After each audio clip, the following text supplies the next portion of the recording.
He's not the first chunky striker for Hearts. For me, it's a bigger match for David Gray. Why did you know? Stop him scoring goals. And Gordon says, I tried. So are you a Hibs fan? No. Tell the truth. It's Edinburgh Derby week here on the warm-up, and we want to hear from you in the comments. Where do you think it ranks in terms of Scotland's best derbies? We've got two great guests to talk through Hibs v Hearts this weekend. Too many know a thing or two about this fixture and more. John Collins and John Robertson, a pleasure to see you both. Sell it to us then. Why is the Edinburgh Derby the best derby? John, tell us.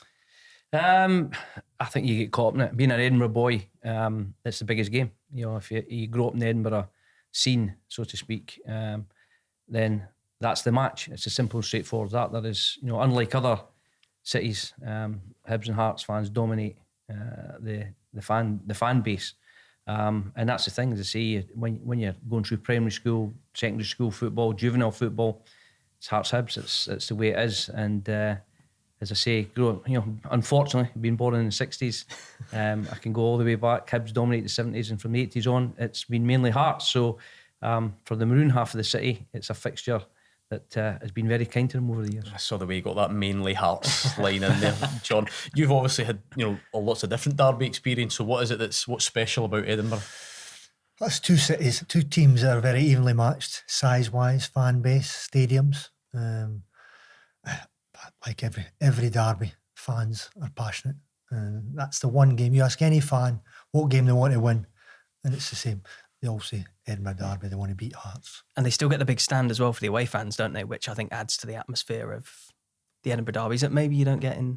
Yep, I think that's key. Yep. There is a big away allocation, and it makes such a difference. You see now with the Old Firm here now, and there's hardly any away fans. It does take it away from the derby atmosphere. I know it's early in the season. I don't know if it breaks both your hearts, but the thought of going into the first one of the season with the teams at the bottom, it's a strange situation, isn't it? It's very unusual. You would never back at any stage really both teams to be bottom, second bottom, and it wouldn't have been that way. It's a late collapse for Hibs that put them bottom and gave Hearts a wee boost going into it. But no, it's strange because they say that you look at the squads in general, they've both got decent squads that you wouldn't expect to be down there. The form for both sides is, Hearts started very, very poorly. They had a lot of close games they couldn't quite turn around.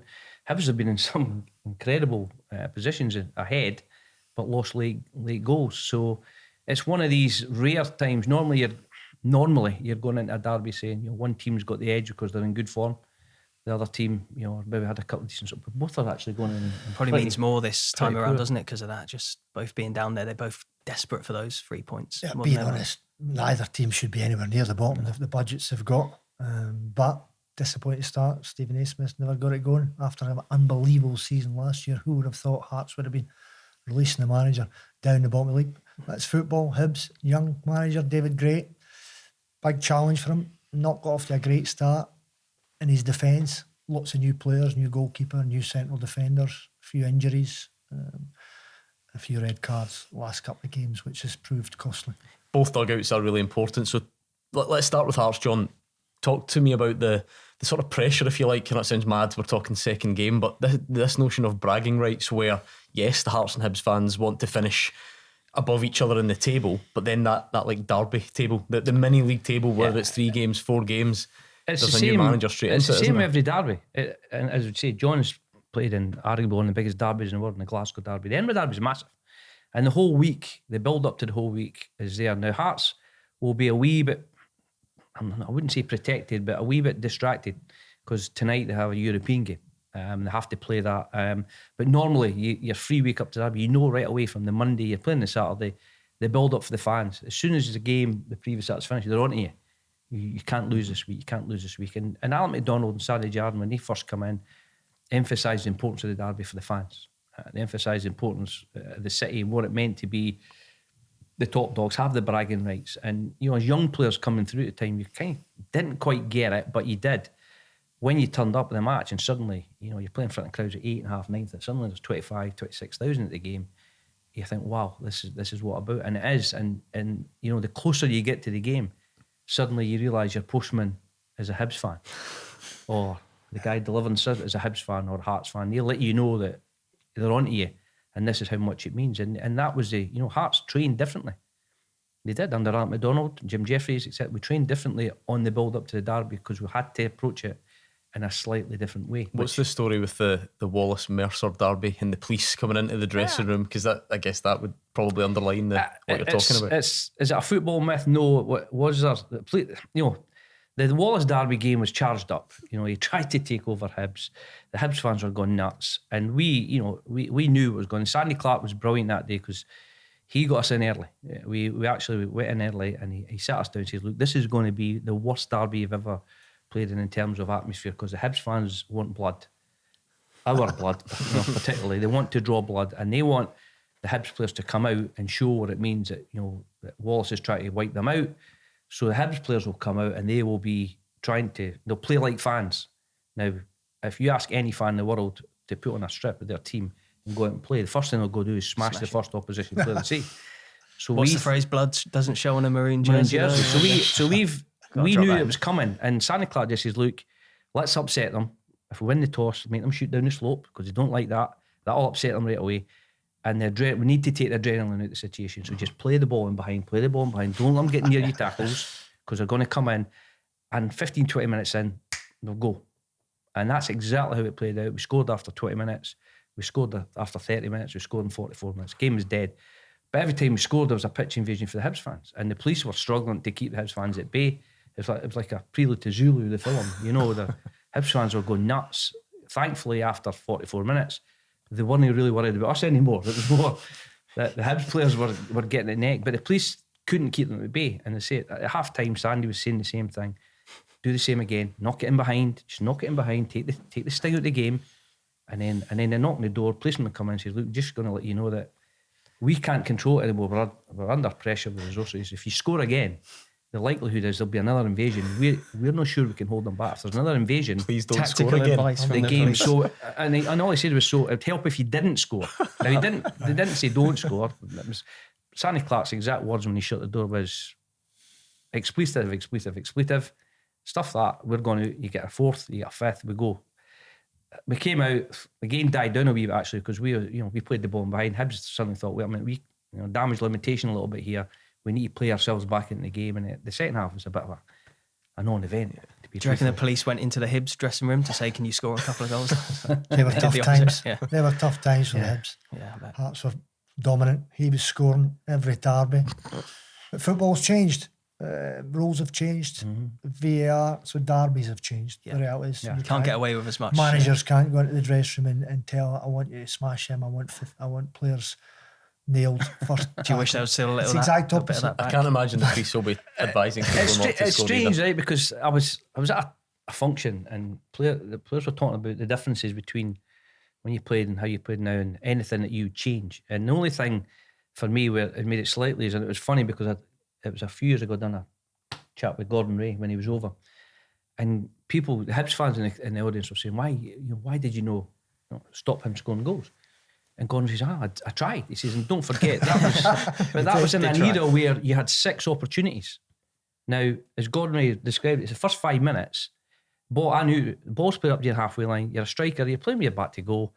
Smash. You're going to get smashed. He's going to come through you. But as I used to say, take me, the ball, the linesman, and the macaroon salesman right out and into the terracing. And the referee would give a free kick. 5-6 minutes later, same again, smash. The referee would say, "Gordon, calm down." 5-6 minutes later, smash again. Right, that's your last warning. And then the next one was a yellow card. So you get 3 again. So 4, and he gets a yellow. The 5th one, he'd get told to calm down. The 6th one, last warning. So he said he had 6 opportunities. And he said every single one would be a straight red card today because you're just you don't get one there. wiping them out. Yeah. So in that respect, that's as John said, that's changed. There's so much. I mean, the stuff that went on in the derbies, elbows off the ball, punches off the ball, both teams. You know what I mean? In the tunnel as well, was there anything like that? Was it mainly out on the pitch, or was there any couple of handbags in the tunnel, but nothing major. I mean, but it was all that. There's a rumour, and I stress a rumour, that a referee used the Hearts Hibs 1990 derby game as a training tool for his team and for the referees, and said, "Referee this game retrospectively on the screen, yellow cards, red cards," and the average was something like 15 yellows and 4 reds. There was one booking. There's a one booking There in was the one game. booking in the game. But they're saying now it would be because, somebody's coming late, somebody's left a late one in, somebody's hit somebody off the ball, somebody's went in with a flaying elbow. It's just madness. But I mean, that part of it's good because, when John was playing, Neil Berry was told to get half a chance, smack him. Because at the end of the day, he's the most talented player. He's a boy that'll make things happen for them. He's got the one bit of quality in a derby that John, we knew from the Hibs aspect, John Collins could get the ball down and find that pass while there was carnage and mayhem going on everywhere else. Did you enjoy that though, knowing that you're the one they want to smash? I never enjoyed it, but a player I remember, Walter Kidd. Zico. I played against him. He elbowed me. As soon as the ball came up. Listen, he elbowed us and he was in the same team. I don't think he ever got a red card. Yes, no, but that was the aspect of the derby then, and it's funny. My oldest brother's a Hibs fan, and my youngest son's a Hibs fan for his pleasure. So were you a Hibs fan? No. Tell the truth. No, honestly, no. It was a Hibs fan, is he? My youngest boy's a Hibs fan because my big brother got a hold of him. His uncle George got a hold of him. Controversial. It is. Wasn't expecting to hear that tonight. But my other two Hearts fans. But George used to take the games, but you used to go to matches saying we need to win this match, and we always had a strong team. Yeah, I mean we had some good players. We had some physical. Walter Kidd was physical. Craig Levine could put a bit of physicality into it. Neil Berry in the centre park. Sandy Clark up front. Just quickly, did you know Craig Levine came on the show and revealed that he had his nipple pierced previously? Does that surprise you? Because I've not got over it. I mean, it was months ago. And I was thinking that as soon as you mentioned the middle of the Levine, night, sort of shiver thinking that sounds like one of his infamous tequila nights. Is that honestly? But don't let me stop you. Sorry. Yeah, but the aspect of it was that we had a really, really strong team, and I kept hearing about Hibs had what you'd class as probably more football players, but in the derby games, strength helped a wee bit because we, despite the fact that we had really some physical players, we had players who could play a bit as well. But my big brother George kept saying, but it doesn't matter because we play the Hibs way. And I was like, I kept saying, the Hibs way? What's the Hibs way? Well, we play the Hibs way, we play this beautiful football. And it was about a few years ago I kept saying, you know what, keep playing the Hibs way. Because if that means Hearts keep winning the derbies, you don't mind. And you can play that way for as long as you want. And this mythical Hibs way, does that mean you lose derbies? Because if that's the case, keep it going. What is David Gray going through, John? What's the difference between playing in one and managing one? I know to state the obvious, but how do they compare and contrast? Well, it's completely different. As a manager, you're trying to keep your players calm. At the same time, you're trying to fire them up. As a player, you look after yourself. You'll have sleepless nights. As a young manager, you're constantly thinking, who do I pick? Who do I leave out? What tactics do I go for? So it's a tough time for him. I hope he comes through it. As I say, it hasn't been an easy time to take Hibs on. Lots of new players coming in. And takes players time to bed in. Talking about our day, it was all Scottish players. Now there's very few Scottish players in both teams. Has he got a bit of money in the bank with the fans and just patience? Like we were talking about earlier, you don't get much like legendary status. Yeah, exactly. How much does that help? I hope he gets time. Every manager needs time, and especially young ones new into the job. And that's a challenge for the board, director of football. They selected him a few months ago. You've got to give a manager. I think time. that's what makes this derby intriguing. Because if you look at both managers, they both need the result for completely different reasons to a certain degree. Neil Critchley is just in his job. A lot of Hearts fans, I keep hearing the word, I can't quite get it, but you keep hearing the word underwhelming because everybody looks at every other club. Aberdeen have an incredible start of the season. They brought in Jimmy Tulane, and everybody's thinking that's what we want. We want somebody that's nothing to do with Scottish football or British football. We want somebody fresh, somebody new. And then Hearts have appointed Neil Critchley, and they've kind of went, I'm not sure. And that's a wee bit disrespectful to the guy. He's in the door, he's got a pretty solid coaching thing, not huge, but Hearts and Hibs, unless they're appointed from within, which both clubs have tried, you're not going to get somebody with an unblemished record. With the greatest respect, they're going to have flaws in their CV. So he's coming into this. You either trust that process or you don't as well. If you're going to go down the analytics route. But this is the thing again, which we'll no doubt get to. But right away you're looking and thinking, right, he's come in, he's got the manager bounce. It's a 4-0 win against St Mirren, who are struggling at the moment. Probably the perfect opening game. It'll be a tough game, a European match, and then he's going into a derby where a lot of Hearts fans are still thinking, I'm not sure about this guy yet.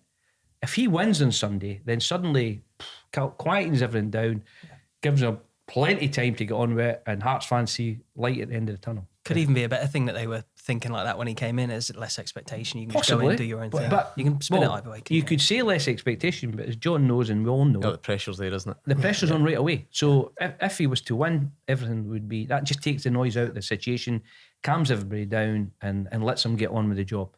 If he was to lose, then Hearts fans would be, I knew he wasn't the right guy. No, but, give the guy, he needs at least a year and a half to bed down, get a couple of transfer windows in, work away with the squad he's got. It's the same with young David. He's been a caretaker manager. He's come in. He's done a reasonable job. He should have credit in the bank, from his past. But from one perspective, that doesn't always work. I went manager Hearts. It was a different scenario. Romanoff came in, his own managers, but it does help. There's absolutely no doubt at all. But again, if David Gray was to win the derby on Sunday, then it calms all the Hibs fans down a wee bit and gives him the time that he needs. If he's to lose the derby, then the pressure just mounts again. The internet, the social media, the platforms will go bananas and they'll say, he's not the right guy for the job. But it's a bigger match for David Gray. He needs the result.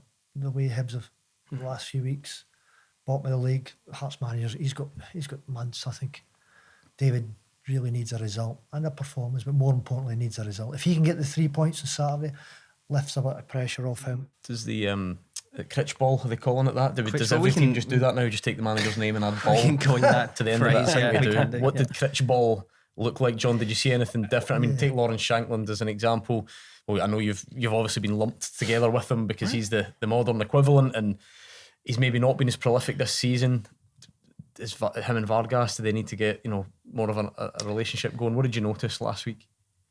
There was a change in shape. You listen to people talking. My son's telling me what's going on and said, Critchley plays a 5-3-2, and at least we'll have two strikers. But it was a 4-4-2 with two wide men coming inside and playing. Get involved and letting the fullbacks give the width. But it's like, as we say, it's they're playing a St Mirren team who have lost confidence, aren't playing well, and scored 2 goals at the death. So maybe 4-0 was flattering. Maybe you see it was an easy victory. Lawrence, Shankland and the rest of the lads looked as if they had an extra yard here or there because they're wanting to impress a new manager. The new manager's come in and he's lifted the place. I thought he spoke very, very well. He's a good age, 45. He spoke well. He spoke quietly, assuredly, and I think that's what Hearts need at the moment, is somebody to settle them down, and he looks very assured and looks very calm. He's got the advantage. Liam Fox is in there to help. Liam knows all the players, so that's been an advantage for him and could point in the direction of who could play in what positions that the manager requires. So we hear about the new manager bounce. It certainly looked like that. Players looked a wee bit sharper. They looked a wee bit more intense. They played with a bit more intensity, and as John knows it boils down to, they took their chances. They scored. The first 2 goals are absolutely magnificent. The first one was a joy to watch. It's played in a wee back heel from Vargas. Shankland flicks it round the corner. Vargas spins and scores. The second one is a bonus ball. Ogioko's gone down the right with the right back. He's cut in, and he's smashed one in the top bin. You're thinking, wow. And then that settles the whole place down because, as John said, earlier on in the season, Hearts were, they lost 3-2 to Aberdeen the week previous, played really well, should have won. There's a red card in that game as well, wasn't there? Yeah. Again, it's vital. They lost 3-2. They'd lost games 2-1, 1-0. They dominated Dun United, lost 1-0 at home. So you need to turn these results around. And that's what David Gray needs for Hibs' perspective. That's what Neil Critchley's done right away. As I say, if Hearts could get something tonight, a win or a draw, and then go again with a bit more momentum, they'll relish it. As I say, one of the best sights in Derby football, even before the new stands were built, when you run out at Easter Road and you see the old Dunbar end, 6,500 Hearts fans packed in, plus another 1,500 in the East Stand, the West Stand end. You're like, what a sight it is, and it's the same. And it's one of my biggest bugbears. Is for years the big selling point in Scottish football was the Old Firm Derby games.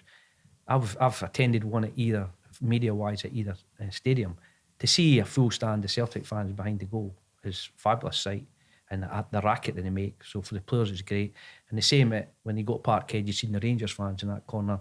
That's what it's about. You need. It's not the same when a goal goes in and the players just wheel away in silence. Yeah, but it's not even when a goal goes in. Sometimes all it takes, and as John knows this as well, sometimes all it takes is a tackle. And if we go down to Easter Road, or an elbow. Well, I'll tell you the classic one. The same game, we went down to Easter Road in the first 10 minutes. Paul Wright was in particularly good form for Hibs, and Neil Berry crunched him in the middle of the park. Paul Wright, 3 somersaults and landed on it. I think he broke his leg or fractured a leg. And the Hearts fans just went, oh yes, that'll do for us. And you seen the Hibs fans going, oh shoot, here we go again. And if you go to Celtic Park at the moment or Ibrox for an Old Firm game and that tackle goes in, it's silence from the away fans. It doesn't fire up, and as a player, as John knows, he knows the Celtic fans are going to be behind him when he turn up at Ibrox.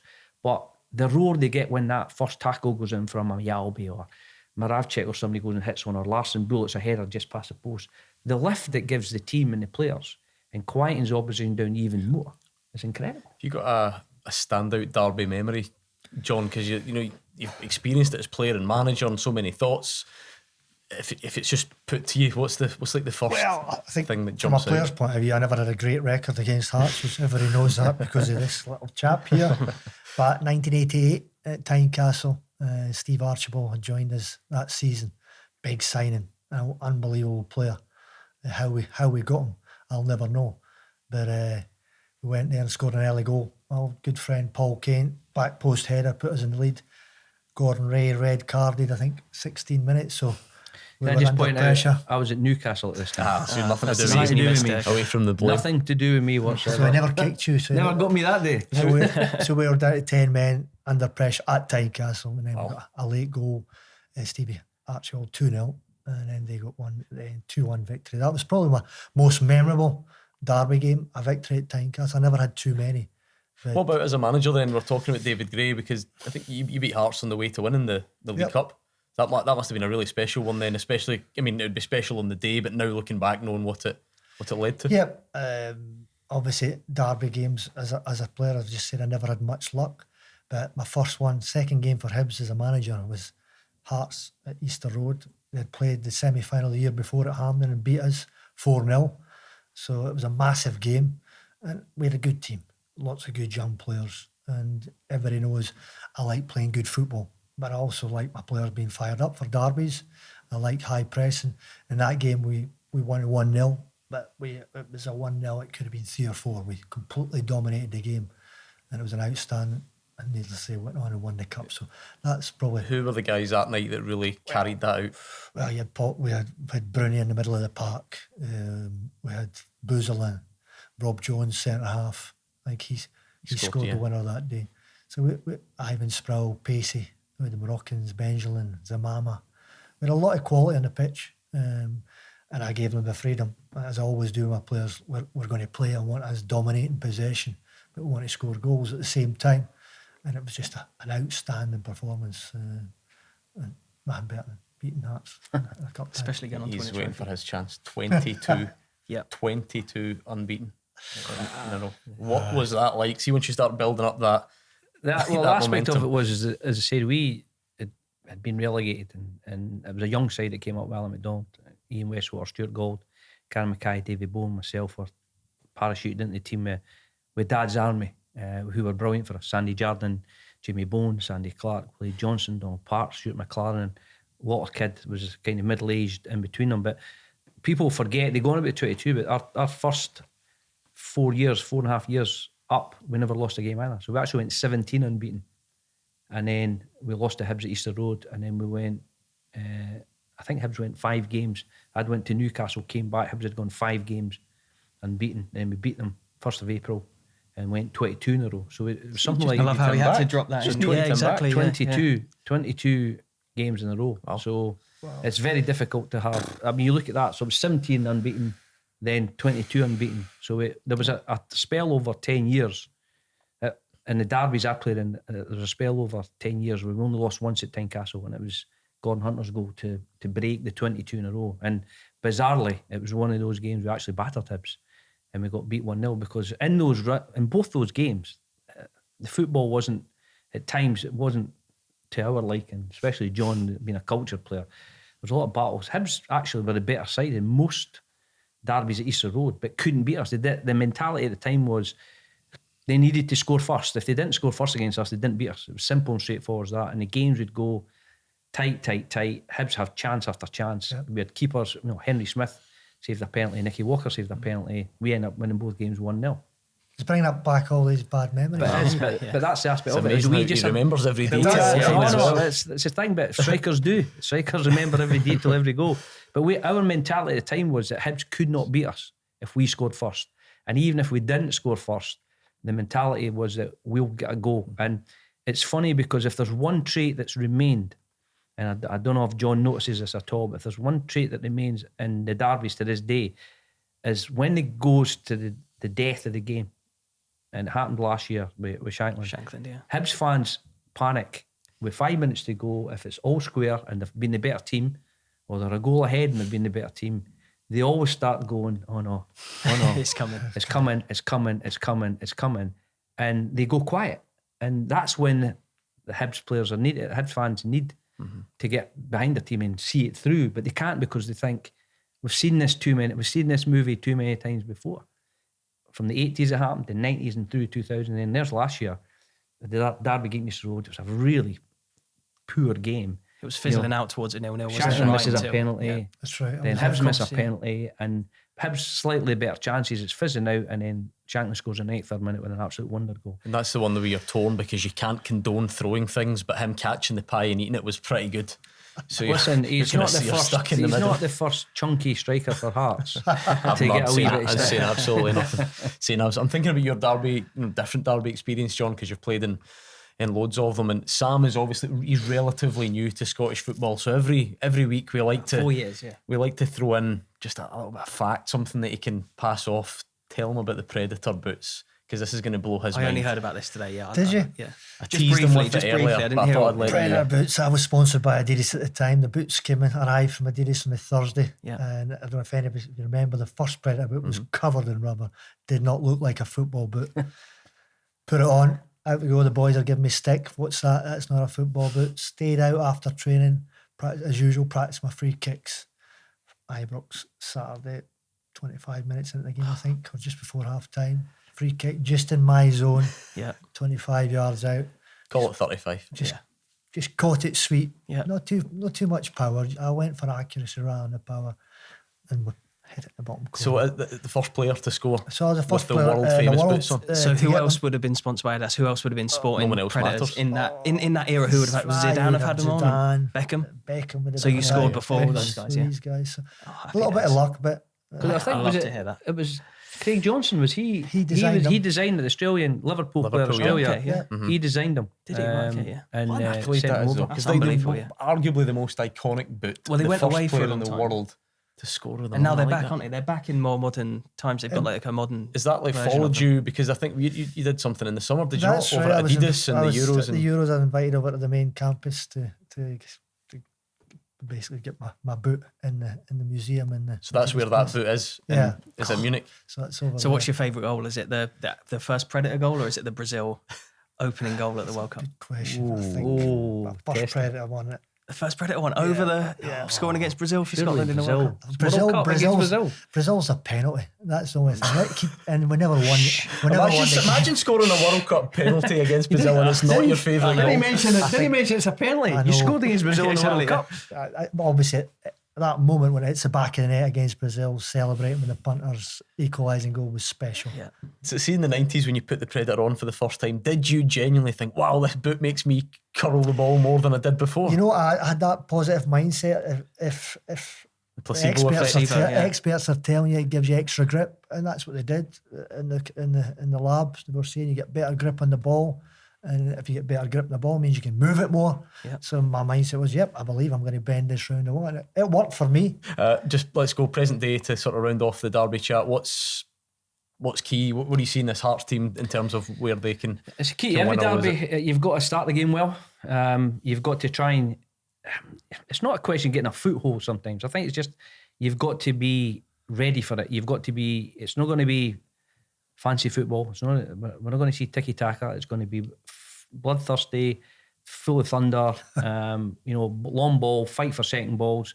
but you've got to play your way into it, and I think both teams will attempt to do that. That's the key. You've got to be in the game first 15, 20 minutes. The first goal in any form of football, first goal is massive, particularly on Sunday. It'll settle the team down. It gets it, and you look about. It's such an unpredictable derby. You can't with any authority say that team will definitely take a foothold. As I say, in the 80s and 90s, you would think you always fancied Hearts in those games because we just had that psychological and edge at the time, and we could win the matches no matter how tight they were. We'd win them. But Sunday at the moment, as I say, you've got to be in the game. Give yourself particularly this season with how inconsistent Are there favourites, John? I don't think there's any favourites. No favourites this time. No teams play really well. No. I think from David Gray's point of view as a manager, it's important. You want your players fired up. You want aggression, but it's got to be controlled. And the message, you've got modern day football. In the old days, it was win your first 50-50s, let them know you're there. You've got to stay calm with the tackling. Hibs have had a couple of red Especially cards. Hibs recently, so yeah. it's balanced because the fans want to see tackles, they want to see aggression. And you get a bigger roar in Scotland for a tackle or smashing somebody you do for a great pass and a dribble. Yeah. But that's the danger. A lot of overseas players, you've got to keep them calm. First goal. Hibs need the first goal because they're low in confidence. And if they concede a goal, East Road could turn. Tough. Let's do it then. Goal score prediction time. Let's take one each. See how it goes. Play it back I'm for not weeks taking if one you each, get it no. right. We're not having one each. Listen, I'm going to go as John will favour Hibs. I've got to favour Hearts. None of us would be surprised if it ended up with a draw. But I think you look at Hearts. Shankland, bit more about himself on Saturday. Looked sharper. Strikers will have lean spells. There's absolutely no doubt about it. His figures for the last 2 years have been off the charts, absolutely off the charts. But he's still contributing. He's still causing nuisance. He's had a couple of assists as well. He's got a wee niggly hamstring, I think. But I think they'll see how they go again tonight. And so that we can play it back next week when you get it right. Give us a score line. I'm going to go 1-0 Hearts. Okay, narrow. John? I'm going 2-1 Hibs. Let's take a look at the Rondo. That's right up John Collins Street. What a performer in the Rondo this guy would have been. A bit different for us though. 5 quick fire questions from me to you, John. Sam will show us how it's done with the other John. On you go. Quick fire 5 questions. So who would be your dream strike partner from this season? From this season, I would let my heart rule my head. I'll go with Lauren Shankland. I think the two of us could do all right together. 100 goals a season for Imagine Hearts. that. Imagine that. The records they'd break. John Robertson or Andy Robertson? Who's the best Robbo? Oh, Andy. I mean, come on. I mean, look at it. I mean, maybe John Robertson Senior of Nottingham Forest fame. You say, no, Andy's been. Okay. You think what he's done with his career, Andy's. Okay, fair enough. Would you trade the 22 in a row to have played in the 5-1 final? No. No, that means more to you, the unbeaten run. The longevity. Yeah, I like that. I'd have been 48 by the time I played in 5-1 again. Could have made it 6 though. And who plays you in the movie of your life? Probably Michael J. Fox. I don't mind it. I like it. Yeah, It's almost like you thought about that before. No, I feel like it was just a really good answer. Okay, I like that. Why not? Okay. And do you want to give a bit of background on this question? We asked this to... This is just the geography, depending on which clubs are involved in. Okay, so Keswick Bridge or Forth Bridge? What's the better bridge? And we asked that to Yogi, was it? Yogi as well. Yeah. Forth Bridges. There's 3 Forth Bridges nowadays and only 1 Keswick. But So strength in numbers. Right, yeah. strength in numbers. Okay, there we go. Fair enough. Right, That's your John one of the Collins. questions. Thanks, mate. Côte d'Azur or Portobello? Côte d'Azur. Tough one, that. Quick, straight away. Do you know he's flown in Didn't even from- have to do you know think. he's flown in from Monaco to be with us No, today? it's unbelievable. How much of the year do you spend in Monaco? Probably 3.5 months. Oh, I love that. Honestly. Can we do a special episode Yeah, from you can Monaco all one day? invite us out there if you fancy I that. like the Let's sound get of that. connected. Good. Sunshine on Leith or You'll Never Walk Alone? Impossible to give you an answer. Both. I love them both. Okay. Biggest name in your phone book? Biggest name in my phone book.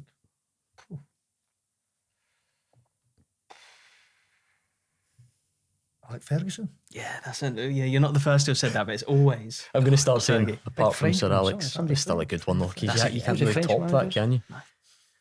Okay. Press ups or sit ups? No. Press ups. Yeah, you favour them. Yeah. Okay. Excuse me, what are those? Far a You show us in a minute. That's the next question. Demonstrate.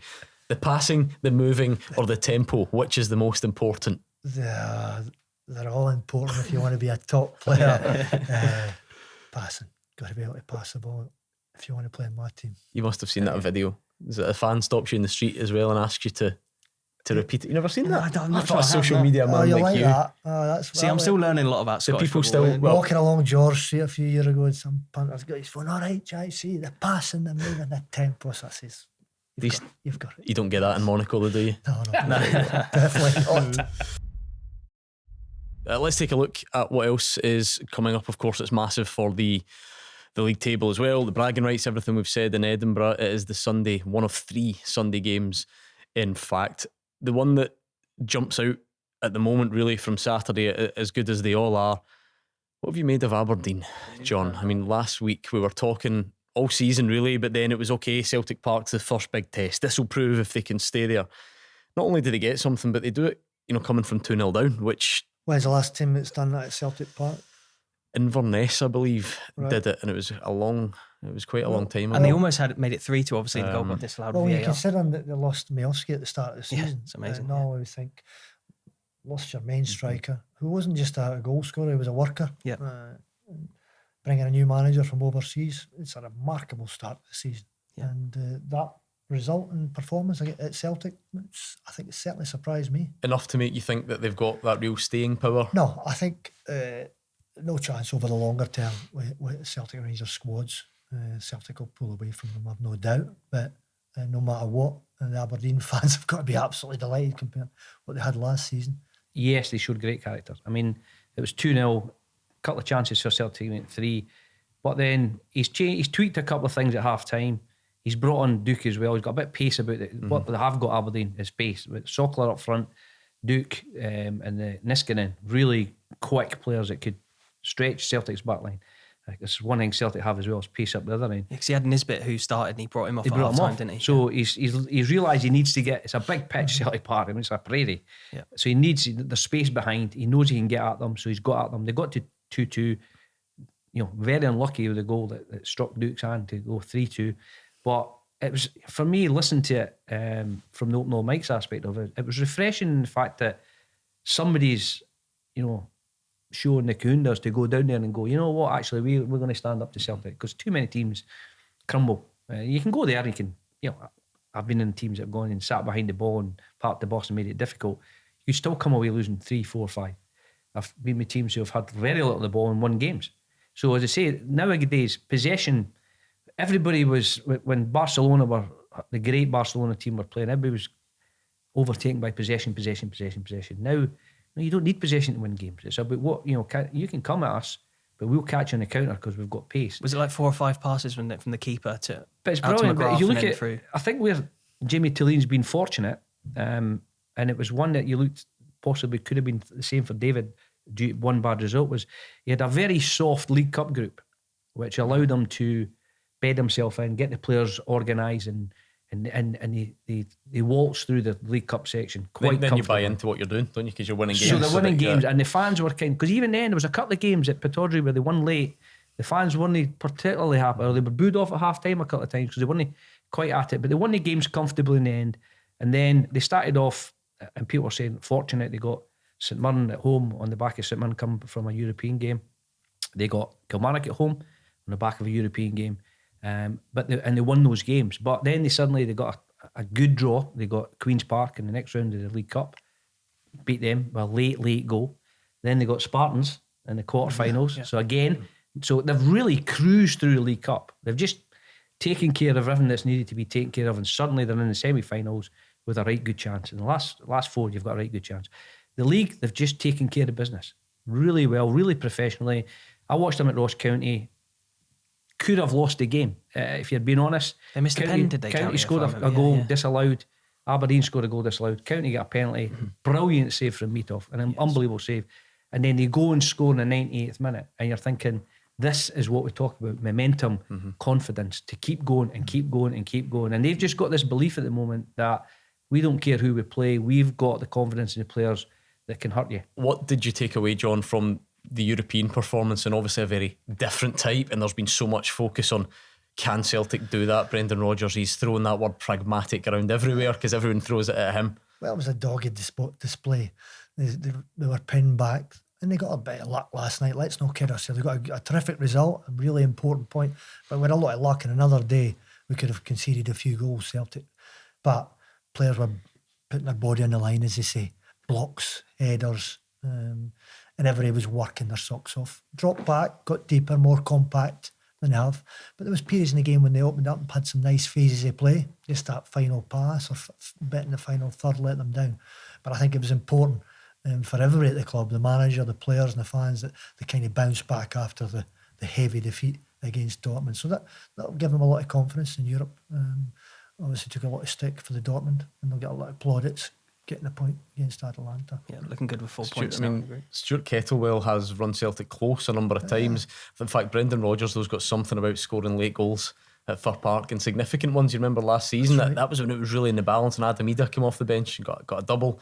I think Matt O'Reilly had one last season. Yeah. Tom Rogic from his first spell. Motherwell were in good form, lost to Dundee. Does that still look like a tough place to go for Celtic? In the old days, it was even harder because the pitch was rubbish, but now the pitch is good, so it suits Celtic. It's a tighter pitch. It's a little narrower than Celtic Park, so it makes it easier for the home team from a defensive point of view. Never an easy place to go, Motherwell. But Celtic got that whole stand by the goal. Big stand, don't they? Yeah. Late in the game, they're always singing. They're just sucking the players up towards that goal, and they tend to score late goals, you say. You two are talking about, obviously, in Edinburgh and the city. Obviously, you'll know from many years here that there's always like a crisis club in Glasgow. It's kind of like the way it has to be. And Rangers are having their difficulties at the moment, John. We don't know what, if any, European hangover there will be, but clearly domestically last week was a huge problem. A home game against St Mirren is a different challenge, I suppose.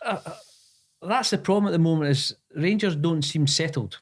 You know, you look at Celtic as a football club at the moment, and it helps. They've won the title, they're getting big Champions League money coming in, and the recruitment seems to be a little bit sharper, a little bit better at the moment. And Rangers are kind of just not quite there. But the worrying aspect of it is, whilst they're not quite there on the pitch, which is the be-all and end-all, off the pitch, they've not got a sporting director, they've not got an academy director, they've not got a chairman. They seem to be a club that just, are freewheeling at the moment. There's no direction off the pitch, and no real finances coming in. The fans are not happy with what's going on off the pitch. They're okay with Philippe Clement so far. They're still okay with him, but again, they've looked at and are thinking, are his hands tied in terms of finances? Obviously, yes. They were desperate to get Abdullah Sima and couldn't afford them by all accounts. He's scoring goals in the Champions League. So you look at, that's the kind of player that right now that Rangers probably miss. They need somebody up there with real pace. I mean, you look at, Dessers has got his detractors. He'll miss chances, but he's got a reasonably good record in terms of goals for. Danilo's coming back. But you look around at Czerny, he's a wonderful football player, really good technical player, but not blessed with a great deal of pace. Matondo has that pace, but probably doesn't have the technique and quality. Injury prone as well, so he goes in and out. It's one of these ones that you look at, you think Rangers still look like a team trying to find their way, trying to find their best 11, trying to find we know their formation, it's a 4-3-3, 4-2-3-1. It's the same way, but they just don't seem to have the quality or the Celtic have got this well-oiled machine look about them. They start, it doesn't matter who they start with, whether it's Kuhn, Kyogo and Maeda, they play really well, and then Brendan takes the 3 off and brings 3 on, and they just pick up from where they left off. The midfield's quite interchangeable as well. When Rangers take a key player off, it doesn't look like there's a key player coming on to replace it. Were you at Rugby Park, Sam?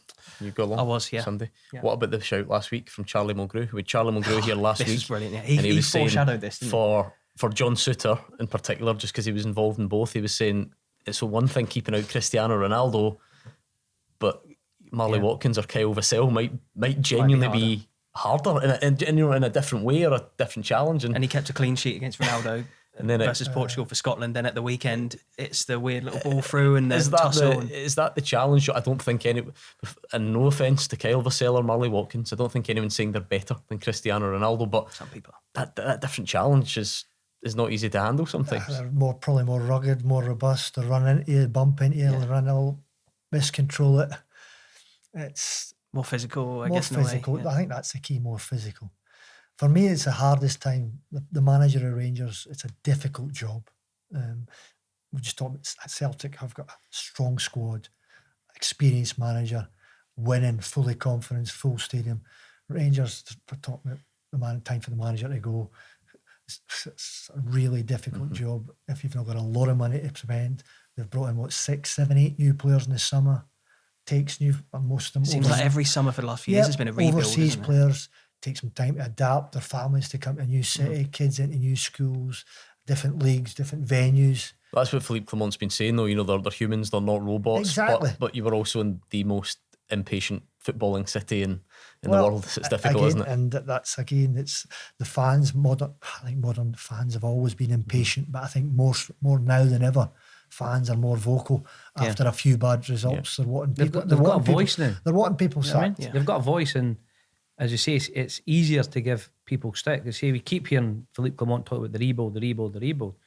Yeah, but unfortunately, when you become involved in the Old Firm as a player or as a manager, you have to hit the ground running because the pressure on you as an Old Firm player is tough. Alec McDonald came to us and used to say, you've got to handle the home crowd when you play for the Old Firm.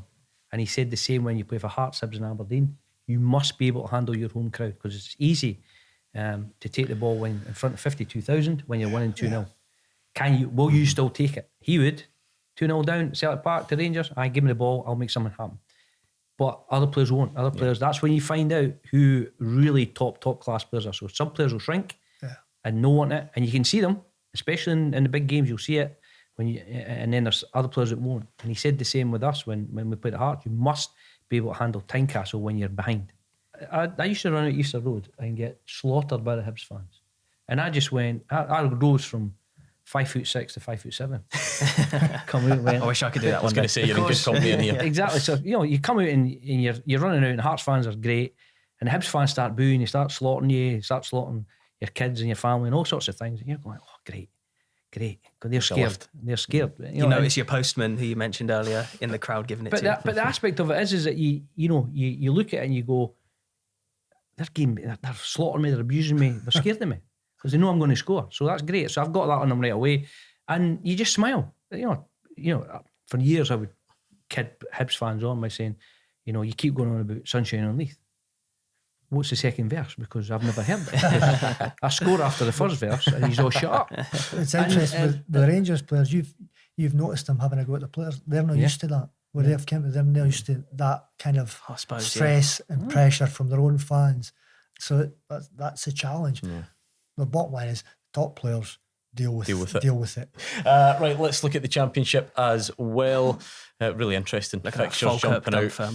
What about Ayr United, John? You think back to that young Scott Brown that you had at Hibs. You then had the older version at Celtic, and he's doing very well. He's having a good start to the season. Last couple of weeks, maybe not quite so good, but he's doing a good job. That's the start of his coaching career. And did you think that young version at Hibs would be the one in charge one day? Probably not in those days. As he became more mature and he became the captain of Celtic, I thought, and he was getting involved in the coaching even when I was there with the young boys. Sam or Livy going under the radar a little bit? I like Livy at the moment. Yeah, no one's really talking. Obviously, everyone's been talking about Falkirk and Ayr, but Livy are just there or thereabouts. They've not lost just yet, briefly as well. Before I touch on going back to Scott Brown, I was an SFA tutor when he was doing his beer licence. Okay. And he was brilliant. A lot of people had this preconception of Bruni because on the pitch, because he was a pest. He was wind people up and got away with absolute murder. Yeah, and he did. There's absolutely no doubt about that. At the B licence in Largs, he was the first on the pitch every morning with it, getting everybody going, enthusiasm. Come on, guys, know your stuff, because it's the hardest thing in the world. Are the B licence and A licence, because you're virtually in every single session, and if you're a player, you get picked for every single session from the school teachers and all the coaches. He's got them all going. He was trying his hardest to be the best he could be to help them make their sessions work. And I always remember he came down and says, look, I've got to get away. I'm going on holiday at 6 o'clock tonight. I'm got to have to leave at 1. So I'm really sorry for the guys in the afternoon. And I said, that's no problem, Scotty, we'll get through it. And we were getting through it. And he's looking at his watch, he's like, Nah, I'm staying. He was Just loves it. Yeah. He just kept going and kept going. I'm not letting these boys down. Yeah. And I think a lot of that Full is families missed. and duty free. I thought, basically, I think he went straight to the airport. By the sounds of things with the phone calls that were going, I think his missus was meeting him at the airport, but he didn't want to let anybody down. Yeah. And I thought, you know what? If you take that forward into your coaching aspect, into your managerial career, you'll do well. And he had a decent spell at Fleetwood. I think he's done well. He's doing what I really like what he's doing, because I think we touched on David Gray earlier on and Stephen Naismith. It's very difficult to go straight into management without doing an apprenticeship. And I love the fact that Scott Brown is doing his apprenticeship at Ayr. He's done it at Fleetwood. He's doing it at Ayr. There was rumours about St Johnstone. It was good of him to stay at the moment, but I think it's only a matter of time. He got a contract before he Got to steps talk up. about John McGlynn. Sorry, for Yeah, of course. I've Yeah, seen the incredible. performance at Celtic Park the other week. Yeah. The way they went about it, probably the most attacking, forward-thinking team I've seen at And a Celtic big Park. game that as well, isn't for it? a That's number of years. that'll be tasty, that one for sure. Falkirk Dunfermline in League One. John, unfortunately, it's more of a bad news story clearly this week. A club close to your heart in Inverness Caley Thistle administration. Duncan Ferguson no longer the manager as administration starts to bite, out the front door with a cardboard box with the belongings in it. And I mean, we probably could do a full show on your thoughts on that, but if you could sort of sum it up. It's sad. That's the most important thing, because it's not just the, people always see the front end of the club and the manager Duncan and Gary Boland and Stuart Gardner have lost their jobs, but it's the people behind the scenes. And Inverness have not got a big staff, so it's not as if it's people can cover aspects of it. There's only about 4 or 5 people that work full time that are not involved in the football side, and that's the human side of the story. I hope they, in particular, are kept on and survive as best you can. You don't know with administrators. I've seen it at Hearts. All the senior players left. Gary Locke was put in because he was the coach that was there. Similar, Scott Kellicker's been put in. He was allowed to keep 2 senior players. He kept Jamie Hamill and Ryan Stevenson. It was the making for a lot of young Hearts players who weren't near the first team at the time, but suddenly Jamie McDonald, Callum Patterson, Brad Mackay, Dylan McGowan, Kevin McHattie, Sam Nicholson, Jamie Walker, Dale Carrick, Billy King, Jason Holt, all got an opportunity. And those guys in particular took it and went on and played a lot of games for Hearts and were the basis of the team that went on to win the championship. But it's tough. I mean, Inverness have gone from 9 points to -3. The key will be today and tomorrow is who can they retain. If they lose Devine, Duffy, Gilmore, Longstaff, Billy Mackay, then it's going to be tough because they'll basically be left with a youth team. If they could keep Duffy, Devine, Mackay in particular, I think they've still got an opportunity because it's not the most high quality league.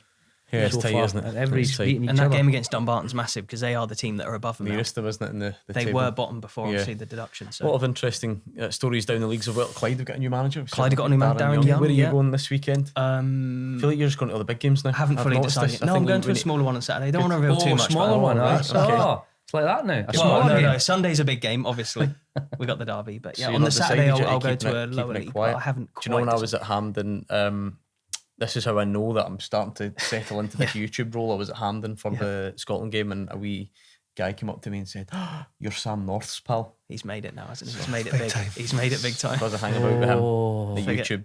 Forget the radio, circles, forget the no. TV. No, It's that's, all I'm about happy with that. It shows you how things have changed, though, because in our day, YouTube mean a completely different thing. I bet, yeah. I've been called out a few times since moving up here, don't worry. Yeah, so a huge thank you for watching. Do let us know in the comments section below where you would rank the Edinburgh Derby. Is it the biggest derby in Scotland? Whereabouts would you put it in with the Old Firm, the Dundee Derby? Get some score and all the predictions rest? in there as Score well. predictions, surely. yep, get them in. Bragging And, rights. Yeah, Gentle subscribe. abuse of each other, I would say. I mean, keep it polite if we can. Keep it as polite as possible for the derby. But yeah, Okay. huge thanks for watching. Make sure you subscribe and we'll see you soon. We'll see you next time.